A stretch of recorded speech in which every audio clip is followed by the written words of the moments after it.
तर उपमुख्यमंत्री अजित पवार यांनी आज सकाळी मंत्रालयातील राज्य आपत्कालीन नियंत्रण कक्षाला भेट दिली आणि मुंबई शहर आणि परिसर तसंच राज्यातील इतर भागात मुसळधार पावसामुळे उद्भवलेल्या परिस्थितीची माहिती घेत आवश्यक त्या सूचना जारी केल्या आहेत। ज्या यंत्रणा अशा काळामध्ये राज्य सरकारच्या वतीनं काम करत असतात, महानगरपालिका असतील, त्या सगळ्यांना सतत सूचना देऊन त्यांना कुठली अडचण आली तर ताबडतोब सोडवण्याचं काम केलं जातं। आत्ता पण मी तुमच्याशी बोलून डिझास्टर मॅनेजमेंट ही आपल्या मंत्रालयामध्ये पहिल्या मजल्यावर आहे, तिथंच मी त्या ठिकाणी चाललेलो आहे। सुट्ट्या अनेक ठिकाणी जाहीर केलेल्या आहेत। वसई विरार पण मोठ्या प्रमाणावर पाण्यामध्ये गेलेलं आहे।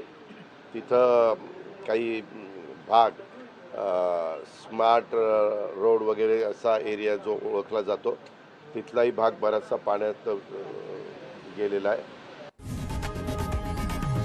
लोकशाही मराठी ऐका, पहा, जागरूक रहा।